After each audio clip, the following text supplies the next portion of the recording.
We're back with another episode of the Inspiring Women in CX podcast, a series usually dedicated to real talk conversations between women in customer experience and technology. This series, we're putting some of our awesome allies in the hot seat too. No longer rehashing the same old conversations, in Series 7, you can expect us to challenge the status quo on CX topics, provocative discourse, and naturally, plenty of healthy debate.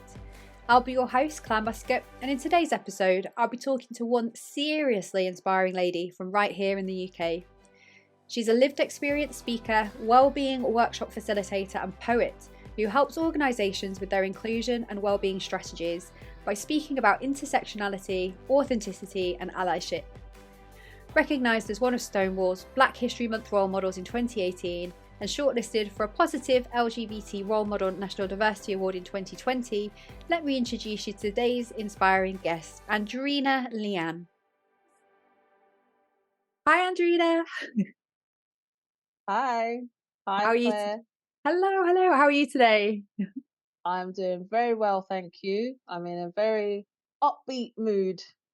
That's perfect for a podcast. So welcome. It's great to have you here, and welcome to all the listeners, wherever you are listening or watching in the world. So we're going to dive straight in here and ask the same question that I asked to all of our guests that come onto the podcast. And that is, how exactly did you find your way to working with women in CX community? Yeah, that's such an interesting journey for me. Women in CX. Yeah, so we're probably going to talk about my self-employment journey, but as part of my self-employment journey, I spend a lot of time networking. So I find networking events on Eventbrite. I search Eventbrite looking for different networking opportunities.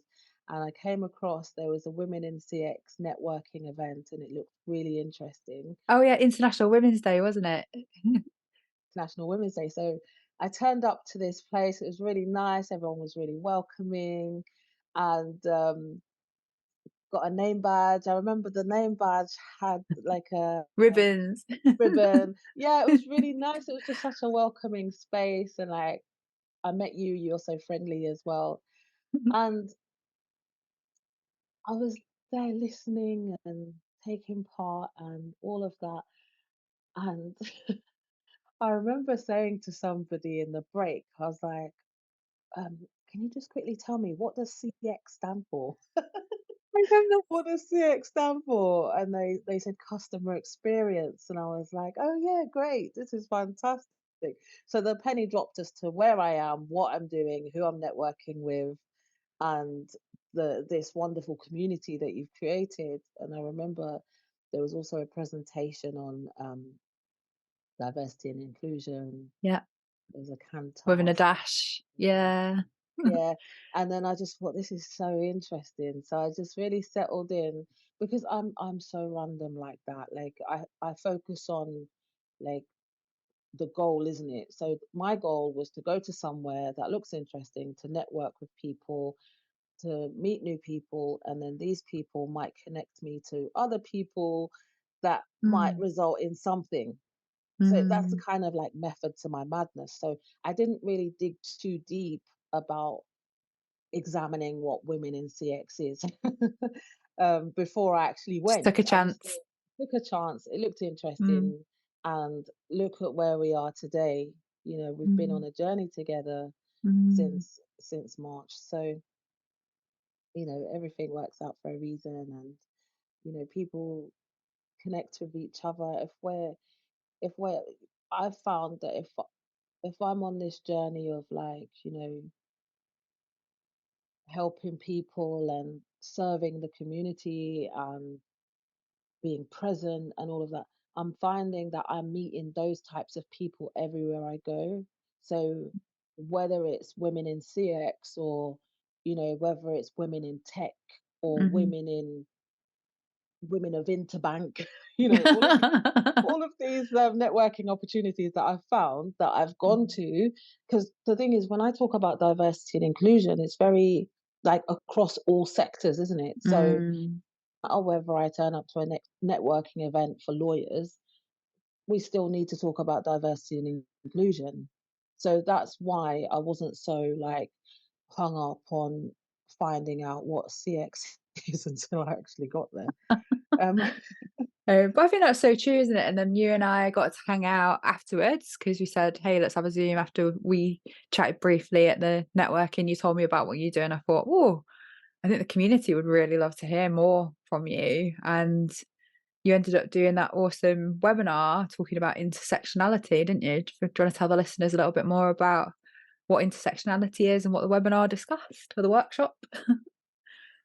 yeah, so intersectionality is a term that was coined by a law professor in America called Kimberly Crenshaw in 1989.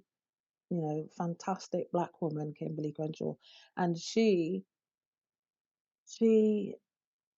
explains intersectionality as the interconnected nature of one's identity. So one person can have various intersections to their identity. So for me, I'm black, that's my race. I'm a woman, that's my gender. I'm a lesbian, that's my sexuality. I'm 42, that's my age. I'm working class. I've got a mental health condition. So all of these intersections of my identity, like, are part of who I am. Mm-hmm. And when we look at intersectionality, so I would experience homophobia differently to a white lesbian because of my race. Mm-hmm. I would experience racism differently to a black man because of my gender. And the way that I talk about this intersectionality conversation within the workplace is just to let people know that people are just not one dimensional. We all have multiple intersections to our identities. And if we can create environments at work where people feel like they belong and they feel welcome and they feel appreciated and celebrated and stuff, then they're more likely to show all parts of the intersections of their identity in the workplace. Mm-hmm. Because some of the intersections that I've even mentioned about myself, some of them are more visible than Mm-hmm. others, you know. So I'm out as a lesbian now and I have been this way for quite some time, but there were times within the workplace where I wasn't out. I didn't want people to know about my sexuality or sexual orientation or whatever, and I would avoid those questions where I would out myself at work and stuff like that. So it was really challenging. So now that I'm fully my authentic self and I show all of the intersections of my identity, like, I know how impactful that has been to me. So when I go around to all these organizations, mainly corporate ones, talking to all of their staff on a lunch and learn or a fireside chat, that kind of thing, showing my presentation, I talk about intersectionality from a lived experience perspective. So my own lived experience. I don't claim to be a diversity and inclusion expert or anything. I'm an expert by my own experience. Mm-hmm. So when I go to all of these networking events and stuff, like, I go as myself. I bring all my intersections, and yeah, so far so good. I'm I on love this that. journey. Yeah. And I just remember that light of, I think authenticity comes with like a light around somebody in a energetic sense. And I was just like, I feel this from you and I want to know more. So yeah, I think like standing in your own authentic presentation of all of your intersectional identities, like it definitely was something that made me want to hear more. And I'm sure we'll talk more about how our listeners can embrace their full selves too. But I think the word intersectionality for me is like super important for women in CX, or women's communities or gendered communities. That I'm an intersectional feminist. I think that we have a role to play to ensure that there are different kinds of feminism that can actually be quite toxic, aren't there? I don't know if you've experienced that, but I know like kind of like that, like white woman sorority style communities exist where women in power collect together, and it isn't embracing women who don't represent exactly what they're like. And I was just really determined with Women in CX that it was going to be a space where women could embrace the full identities as women, but also that others would be open to embracing others in their full authenticity too. I don't know if you have any thoughts on intersectional feminism or different kinds of feminism, or how DEI. I don't know. All that just sounded like another language to me, to be fair. Oh gosh, I I didn't mean to know, do like that. I was like, what? I don't know. Like, no, I hear you because there are like you see me, yeah, I talk about inclusion in all aspects. Mhm. Doesn't matter where you're from, like we can all have different opinions and lived experiences and all get along and all work together to create a kind of an inclusive world. So all of this like different types of feminism and different type of like shouldn't we just all be like going towards the same goal without having all of this separation and all of this division and I think that's what intersectional feminism was the most interesting one for me, because it was the most inclusive version. Like, I think we're talking about wanting the same thing. Maybe I just labeled, um, yeah, use the word feminism in there, because I suppose like gender is one identity, isn't it, right? And I suppose as a woman, my own recognition that I'm a white, straight presenting woman who has not got the lived experience of others who have different intersections with their gender, but wanting to Mhm. create a space for women where they feel safe to present however they are and to be included. that. That's a big, massive, thumbs up on women in CX because the attitude that you have to inclusion and embracing everybody ripples through and is felt. I felt it anyway when I came to your networking event. That it's very inclusive. There were all different women there. Um, there was like that sense of like like like we are all women. We all belong. We all have a voice. Like we're there, isn't it? We're Mm, there to enhance customer experience and mm, everybody is welcome to share their voice mm. in that space that you've created. So and I guess it's like that because of the ethos and values that you have. So because you're the leader of it, like and that's what you believe, that's what is then experienced and felt by the people who attend. Yeah, so I suppose it's a shared set of values now, isn't it? So that's the prerequisite for joining. Do you believe in collaboration, authenticity, courageousness, inclusion, and audacity? And if the answer is yes, then you're the right person for us. But if the answer to any of those things is no, then don't come because you're not going to like it.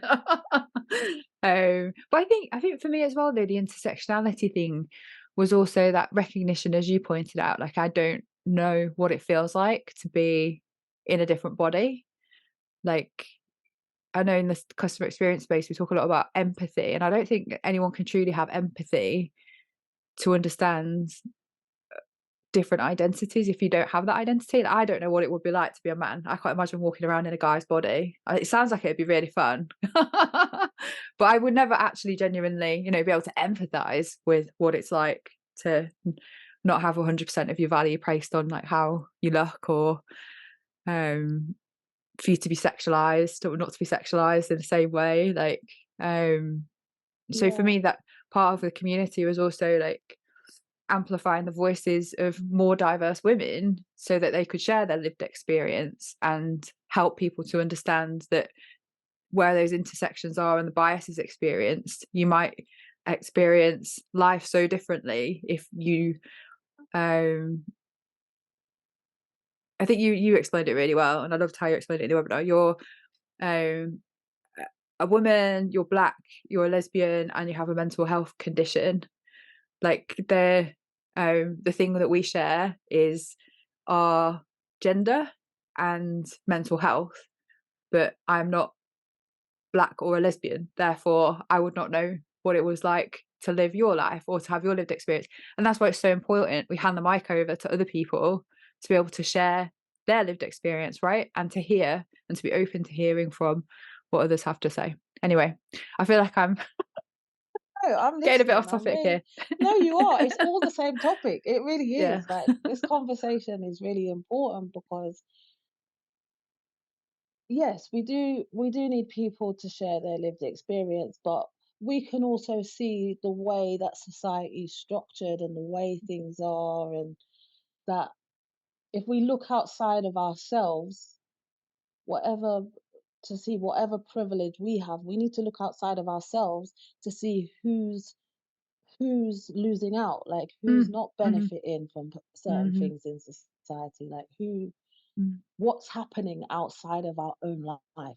Like, mhm, that's what these conversations are about, like, because if we don't experience certain things, like, sometimes it doesn't really apply to us. Like, for example, let me think of an example. So an example, okay, so when my friend broke her foot, let's talk about that, right? Okay, so I live in London. mm. London is very like Difficult to navigate, yeah, with you. difficult to navigate on foot, yeah. Yeah. But I've got both legs and I'm very Mm, active and I'm up and down off the tube, up and down. Sometimes I choose the stairs, sometimes I choose the escalator. Like, I just maneuver and do my bits, going to different places and stuff. And when Rachel broke her foot and she was on crutches for a while, and then she was on in a wheelchair. Actually, she was ended up in a wheelchair. I had to push her around London, mhm. and that's when I discovered how difficult London is Yeah, for wheelchair users. It yeah. never really occurred to me because it wasn't my lived Something experience. exactly. Yeah, something you'd not experienced. But it's like you'd have to only go to certain stations that have accessible platforms, right? And lifts. You get your choice reduced massively about what you can do. And We were waiting for an Uber, and the Uber driver came, was ready, like, to pick us up, saw me standing there, saw her in the wheelchair. He turned round and drove off.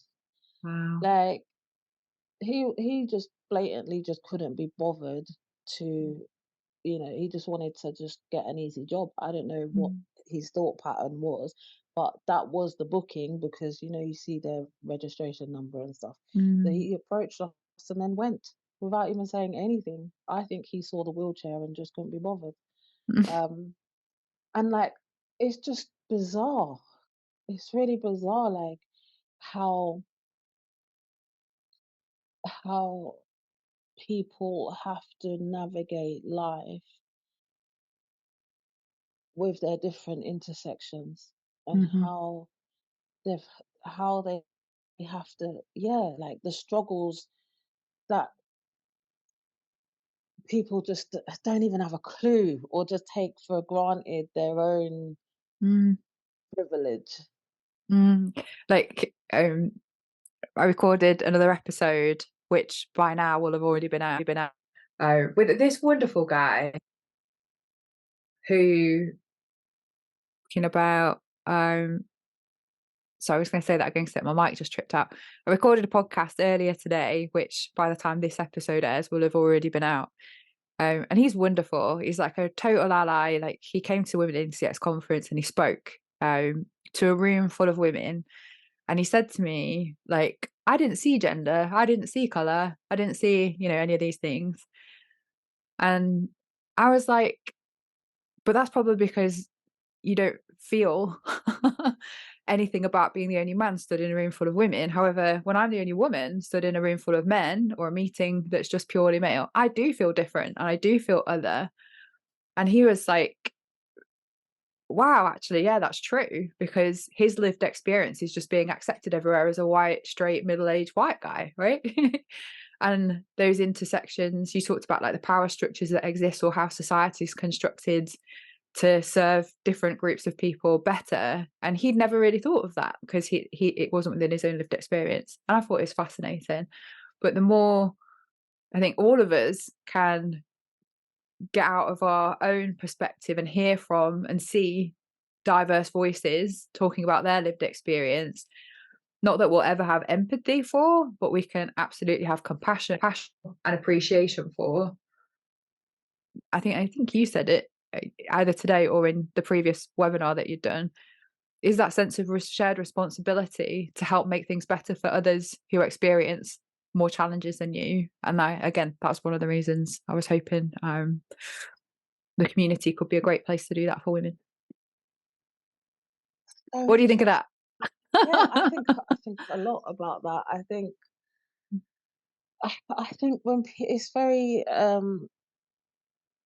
it's very hard to hear when people say, I don't see color, or I don't see this, or I don't see that, Mm, because it's very dismissive of the people different. who are experiencing Mm, those things. It's like, mm. yeah, I don't know. But Yeah, it's that's the only thing I can think is that you just haven't ever felt that, therefore you don't see it, whatever but it just is. because you don't see it doesn't mean it It doesn't doesn't exist. exist. Yeah. So that's it. Like, look outside of your own self, look outside of your own privilege, look outside of your own world view to see what others are going through. And then we can actually all work together for a kinder and more inclusive society Mm, where the actual, even the wealth distribution of mhm, things can be more leveled out. I'm mindful that I don't want 10 pairs of trainers when I know people ain't got none. Like, I'll have what I need. I have what I need rather than excessive amounts of things, because I know what I need. But we're in a society that is very much about me, I, and mine. This is mine. I want to amass all of this stuff. And it's like, what is the point in all of that? Like, what's the point in amassing all of this stuff when there is just so many people that don't have much? yeah, I hear you. And I guess like now more than ever, we both live in the UK, London area. I don't know, but it just seems to be this massive shift right now, particularly because of the politicians, anti-trans, woke. I hate that word, anti-woke. Like this like backlash against the middle and left right now, where it feels a bit like what's happening in America is like coming to the UK. Politicians who are standing against like people, I don't know, immigrants, for example, with like Suella Braverman, who got sacked this morning, for people listening in the future. Um, like just standing there saying we're going to be hard on crime, hard on. She's saying like being homeless is a lifestyle choice. Like it's Oh just my gosh. crazy. And the thing is that it's really dangerous where people have platforms, and Privilege. yeah, where people can actually cause mass destruction with their words. Mm, Like, because, like, okay, so these people in power who are talking very derogatory about trans people and the trans community and all of that, that's feeding into the wider mm, society to fire up hate, when they should be more mindful about what platform they have and the messages that they're spreading, because it's causing so much problems. mm. But it's always for So political personal gain, isn't it? So like someone saying something that ignites a group of, let's say, right-wing people to be like, that's my politician because she stands for what I stand for. But with position, power, authority, and platform to cause havoc, it's scary. it's scary. It's scary times, but when we look back at history, like, we've always had scary times, Mm, and we've always had to just weather the storm and get through it, and then we get through it and change happens, and then we go round mm, again where there's more destruction, and then but there's always going to be, I always have to be hopeful and mindful that mm, there are more people that are out here Yeah. for good than there are people out here to cause destruction. Like that's how I have to keep telling myself. Like I don't try to think that the world is a bad place and everybody's bad and everything's really bad right now. I try and like live in a more optimistic way. Yeah. And I guess even more important, why groups such as ours need to come together to stand behind those forces for good and be those forces for good whilst the times are becoming more scary, with so much difficult rhetoric out there. But we could talk about this all day, and I'm sure the Allyship. listeners want to We know need allyship. That's why how legit we need more people to like band together and stand with the trans community, stand with different communities who are experiencing hatred and stuff like oppression. that, oppression. Yeah, we need that. We need that unity. We Mm. need that allyship. But yeah, we could talk about this for ages because it is really interesting. It is, and it's really important as well. And now for a quick word from one of our sponsors. We are proud to be supported by Kantar, the world's leading evidence based insight and consulting company. Kantar CX helps clients define customer and employee experience strategies, better understand their customers via measurement, and in turn improve business outcomes, driving true commercial ROI. To find out more about Kantar's CX practice, please visit the sponsor links on the homepage over womenincx.community. Now back to the episode. But I suppose the reason you came on this podcast was because we really wanted to hear more about your story, like your journey, and how you've arrived at being the woman that you are today, who is a advocate for inclusion and equality, and spends her time helping organizations to hear these messages through lived experience. How did you get here? How, oh, what a long journey, man. 42. You don't get to 42 without having some bumps in the road along the way. Believe She me. So, Yeah, well, we start with your career journey first, and then maybe we can talk about some of the challenges and barriers you've overcome to get where you are today. been a long road. Where did you I start your career? when I say career, I never really had a career, to be fair. I left school with zero qualifications. Yeah, I left school in 1997 with nothing to my name. I didn't spend much time in school because I'm a survivor of trauma, and that trauma has plagued my life for most of my life so far. Mm, And I wasn't in the mindset to focus on school because I mhm. had other issues. I was more interested in smoking and drinking vodka and whatnot uh, at a young age. And yeah, so I would say my career started. I've always been a hard worker though. Mm. Always been resourceful, and I've always been like I've always been like Rafter. yeah, I've always been ambitious. I've always been like resourceful.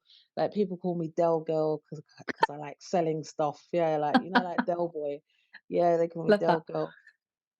And yeah, so I when I left school, I think what was my first job? I worked in IKEA. Mm. Yeah, so my customer experience and customer It's- journey actually started from IKEA days because people always tell me like, how comes you can speak to everybody? And like, because regardless of where people come from, all walks of life or whatever, because I've worked in retail, mm, like I've got that customer experience built in me. It's like part of who Customer I am. service, yeah. Yeah. It, that customer service has made me, it's really helped me. And then from customer service um, and retail, I went into admin because I had my daughter a week before my 21st birthday. Wow. And, when you're young and you've got a young child and you've got no family and no support, like it's really hard to leave your child with someone to go and work weekends because I was at college and I was working weekends. And then when I had my child, that I couldn't work in retail anymore because the hours just weren't suitable.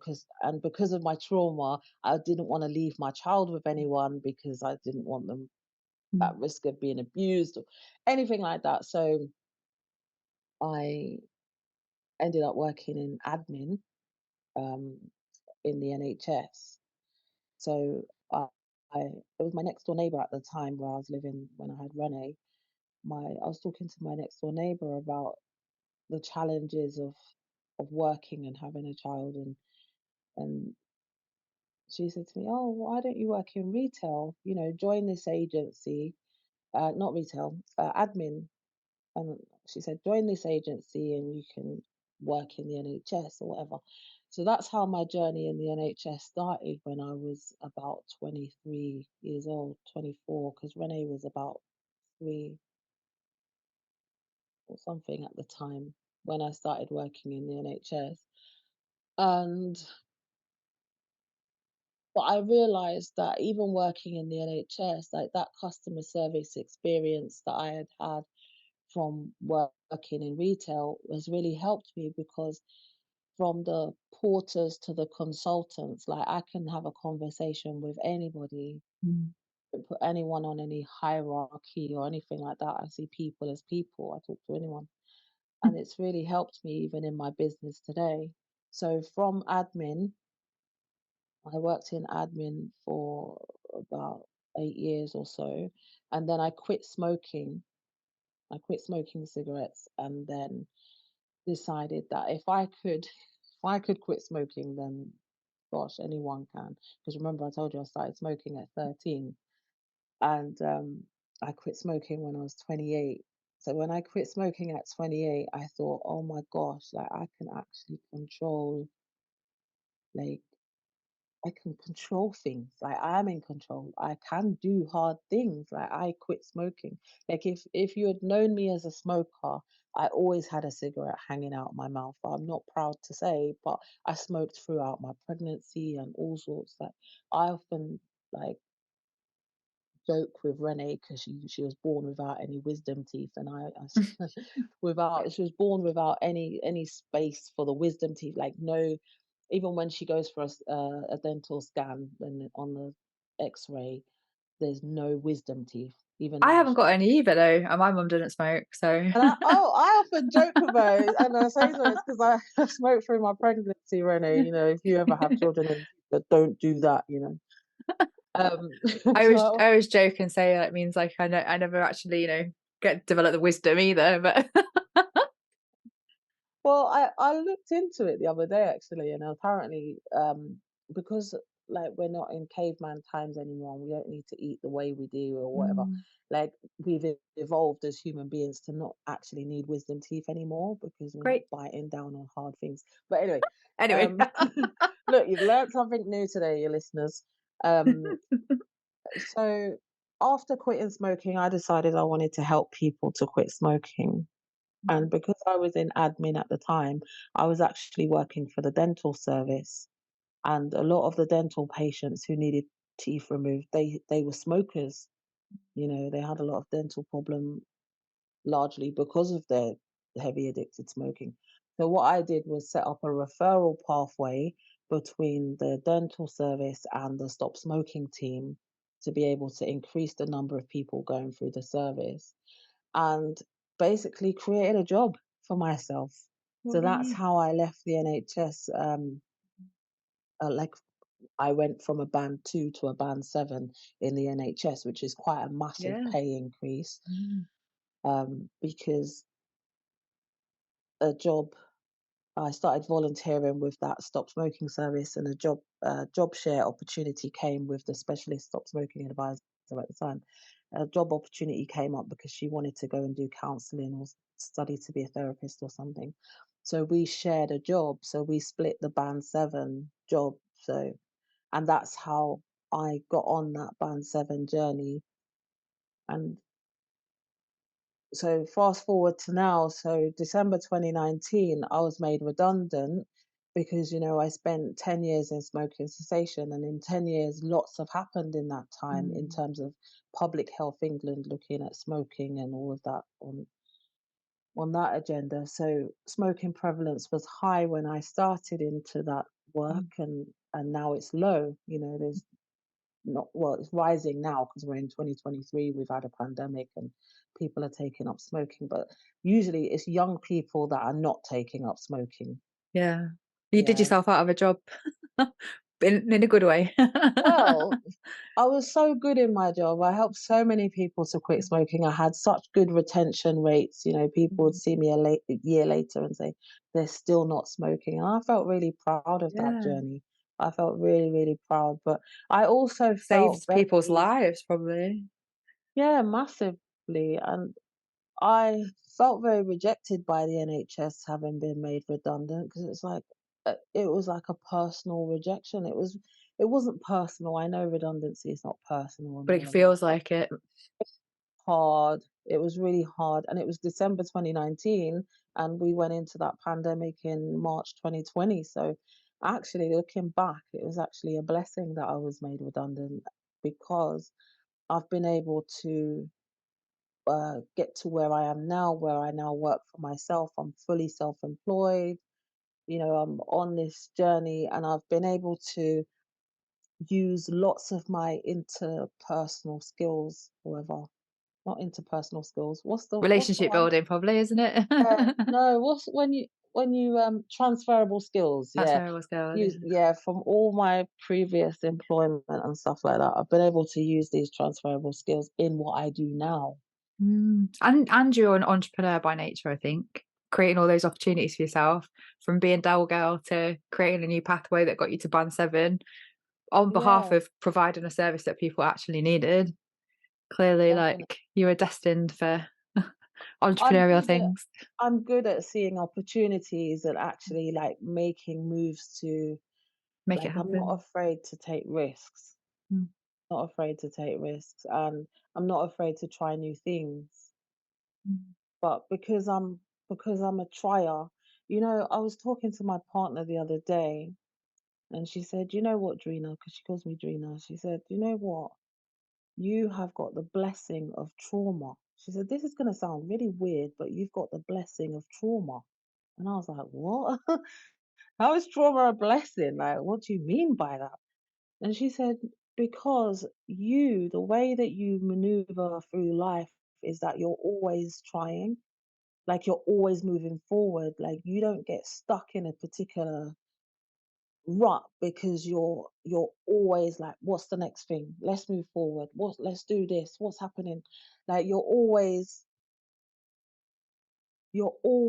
like coming up with ideas, and you're always pushing forward because you have the blessing of trauma. She said that the trauma that I've been through has kind of really impacted me in the way that I live my life, in Mm. survival mode, Mm. sort of thing. So I still need to unpack that stuff. Yeah. I Well, still it's need, just it was only a few days ago that we had that conversation. yeah. Sorry to interrupt your listening, but I just wanted to take a moment to tell you a little bit more about Wix. We're the world's first online membership community for women in customer experience.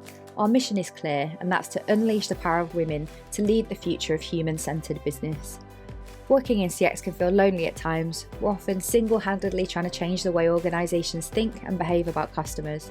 On our paid platform, you can discover a vibrant tribe of fellow female professionals, find support from knowledgeable peers, learn best practices from experts and practitioners, and be inspired to up your game through leading-edge CX and EX thinking. If you feel like you aren't making enough progress with your CX objectives, are unsure about what your next move looks like, or are struggling to achieve your career ambitions, you're not alone. To learn more about membership, see how women are progressing personally and professionally with the support of the #1 community in CX, you can apply to join us today by visiting www.womenincx.community/membership. I really hope I get to see you there soon. So, do you want to tell us a little bit more about the trauma and how that shaped you to become who you are today? Like, if you want to, only if you feel comfortable though, obviously. Yeah, well, I've written about it in my poetry book, Charred. Oh, yeah, being seen on the screen Yeah. now for anyone who's listening. A survivor speaks her truth to inspire. So writing has really helped me to express how I feel. And I've Mm, written about my childhood abuse and stuff like that. So it's not like it's not a secret anymore or anything like that. Like I'm fully like fully dealing with it now. And yeah, to cut a long story short, um, just to cut a long story short, I was sexually abused by my mom's husband. So he's not my dad when I was a child, and my mom always blamed me for ruining her marriage. So me and her have always had a really difficult conversations. We've had a difficult, or as much as we've tried to, or I've tried, because I've always craved her attention and all of that stuff. She's always not been able to she's just not been able to work through, even though she's not with him anymore, mm, and mm, she did support me when I was younger. She hasn't. She hasn't come to terms with it, because even when we spoke, because we've been speaking on and off like over the past 30 years or so, we've been on and off. And I strongly believe that she hasn't been able to come to terms with what has happened, because she even said to me like, this has affected me too, like this happened to me too. So even though, because she says this, because she can't bring herself to say the words even now, she says mm, this happened like to me too, so it's not just you. What she's not saying that she was abused as well, she's saying that the trauma of what I've been through, she this happened to her too, because it was her life, it was her husband, it was her thing, so, but rather than, us being really weird with each other, we could have probably used this as something that we both work together to be able to help other mothers and daughter relationships to get through this. But she's on a different journey to me. Like, she's always been hardworking and she's always been creative, so I get that from her. um But yeah, that's a whole nother story. I think for me, I I'm no longer like going over this stuff anymore. I'm so done. I'm so done with it, and I recognize as well that I had a aha moment, as how Oprah says, when on this Vipassana 10-day silent retreat that I went to recently, that I just finished, where the guy basically said, he said that if someone abuses you, they've abused you and done what they've done. But if you keep going over mm, it and over it and over it and over it and over it, then you're now abusing yourself. You're this is on you now. mm. And I was like, wow, like that spoke to me. Oh, That is that spoke to me. was that like the message of like the title of your book? So with Charred, like what did that mean? Did that have significance to that or? Yeah, so Charred came about because I wanted to call the book Scarred, because I've been through a lot. So I say I'm scarred, And my publisher, John, he said, no, no, Andreena, don't call it Scarred, call it Charred. And I said, no, John, charred sounds like a piece of chicken on a barbecue that's been burnt. Like, I don't want book I don't want book to be that. So, but I'm not dismissive, and I'm not like, I don't say I'm right and it's my way or the highway. I said, all right, John, I'll look into it. I'll think about it. So I did think about it, and I contacted a company that specializes in charred wood. They sent me this lovely, beautiful piece of Mm. charred wood.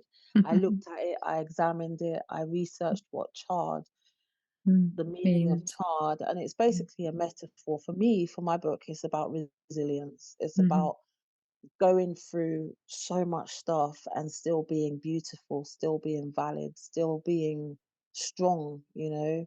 So at the back of the book, it says this collection is called Charred. Think of a piece of wood that has been exposed to the flames. You may think of it as damaged, and it's true, it has been burnt and blackened, but it's still resilient and much stronger after going through this process. Think of me as a piece of charred wood. Mm. So I'm still here, innit? I'm 42. Yeah. This stuff happened like years and years ago. I was about what, 5 years old till I was 10, and I'm 42 now. So, can't, I can't keep, I know that I can't keep myself in the past, Mhm. Mhm. look too much in the future, but I do want to focus on the now and know that what I'm doing now is spreading that kindness and compassion message. I'm on that sort of heal people journey where I'm looking out for my own well-being, but also helping others with their well-being and stuff like that. So me being my fully authentic self means that I don't have to hide anymore, because I only started talking about my trauma and the abuse when I was 38.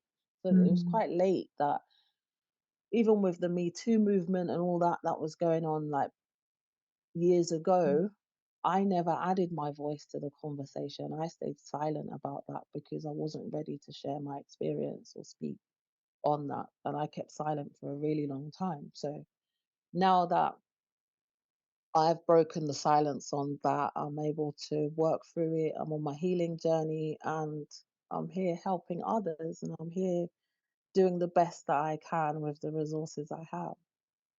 So Love that about you. But I think, just childhood keep trauma, going. Yeah. childhood trauma, like it's a particularly difficult wound, isn't it? Because at that age you just don't know any different, and your brain isn't evolved enough to have reasoning as to why these things happen. But to see someone experience such depth of pain to arrive at where you are today, having, turn this pain into power, or the blessing that your partner calls it, to not become a person that continues to be in that pain state and hurt others, which can happen to a lot of children who've been abused, right?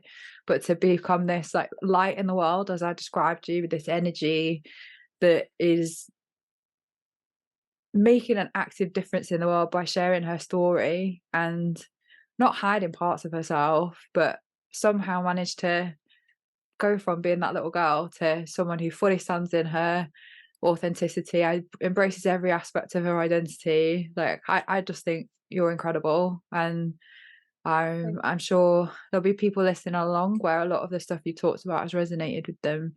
And yeah, I think having role models that we can look up to who aren't preaching perfection, talking about being real, being our whole selves, the good, the bad, the ugly, but not judging ourselves for it. I think like that's a seriously powerful, compassionate place to be. So I salute you. You're one strong woman. you. I salute you as well, because like, even in our little chats and stuff, you've revealed some stuff about you, and I just think, wow, because that's the thing, isn't it, about sharing parts of who we are and stuff. Like, you can't look at someone and know what they've been through, and Mm. all of us in society are going through something. Like, no one escapes. No. No one escapes. Like, but yeah, it's like, you don't know what people have been through by just by looking at them. So it's a blessing when someone actually does feel confident enough or comfortable enough to share certain parts of their identity with Mm. you, because then, like, that's a privilege. Yes. So yeah, so there's loads of uh, women in your community that benefit from the support of each other, just with Mhm. the community that you've created. Like, you know, Yeah, no, feeling safer to share people are who on we really different are. personal and professional transformations, and I think it's encouraging to know that people have been through stuff and they're still keeping going, you know, because there's so many people who have experienced this level of trauma that are not here anymore. They're not with Mm. us. Mhm. Yeah, Yeah. for a reason are not here. So we have to just keep shining that light and helping others. So yeah, thank you for acknowledging that. I see you as well. Mm, Yeah, thank you. So if there was like one piece of advice or takeaway you'd like to leave our listeners with, how would you wrap this up?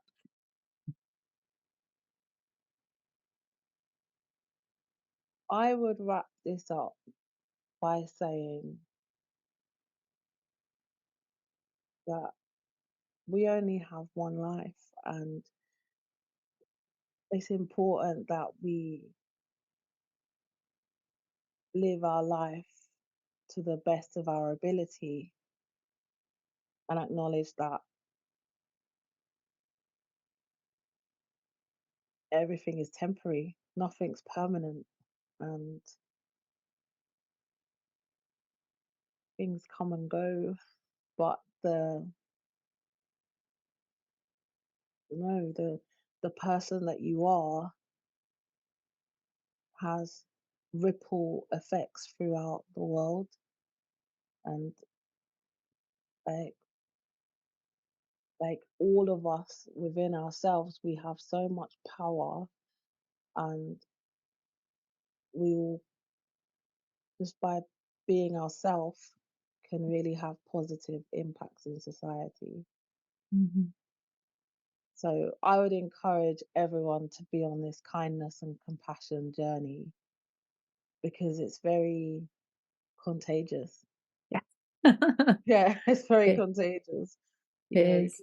more people, you give kindness and compassion not to receive anything in return, but like you Comes back. inspire more people to be kind Mhm. and compassionate, but it all comes back anyway. Mhm. Like Everybody benefits. Mm. everyone benefits. So Mm. yeah, just be yourself and just yeah, yeah. Know Uh, that like life is a blessing in it and we're just all trying to navigate it. it is. It is. And I think my takeaway would be, I think that metaphor about choosing to be charred and not scarred by whatever's happened to you in the past, by letting those wounds become transformative in a way that you can become even more beautiful, and not to look at those wounds as something to be ashamed of, or like scars, battle scars. Yeah, or even that that's part of who you are, and to summon the strength to turn that into something positive the way that you have. Yeah, I think that's what I'm going to take away from this. I feel very inspired. That's really nice. I've loved this conversation. It's been I really interesting. I always love talking to you, and we could go on probably all night, couldn't we? But let's plan to have a part two maybe of this podcast next year and see what's Yeah. changed since then. And I'd love you to come back to the community to share more of your inspirational messages about lived experience and equality.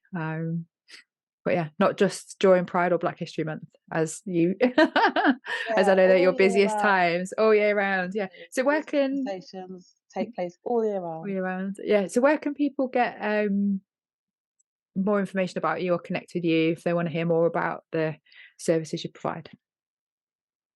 I'd say LinkedIn. just a website. Yeah, Yeah. either website, which is www.andreena.co.uk, that's ANDREENA.co.uk, or LinkedIn, Andreena Leeanne. I'm having a social media detox at the moment. So I'd say the website. website. Yeah, it's necessary sometimes, isn't it, just to switch all that stuff off. But we'll make sure we put links to that in the show notes under the podcast. So that's it. Thank you so much for sharing yourself with us today. Thank you so much for having me. You're Yes. welcome. And thank you to everybody who's listened or watched along at home. And we'll see you all next time. Bye for now. Take care. Bye. Thanks for listening to the Inspiring Women in CX podcast with me, Clare Muscat. If you enjoyed the episode and you don't already, please do drop us a like and subscribe to our channel. The bigger the following, the bigger the impact we can create on our mission to amplify the voices of women working in CX and technology. Well, that's all for now. Join us again next time, where I'll be talking to an awesome woman and speaker at last year's Women in CX Global Gathering Conference, Maria McCann, about gender roles in the workplace and whether CX frameworks are actually killing our ability to innovate. See you all very soon.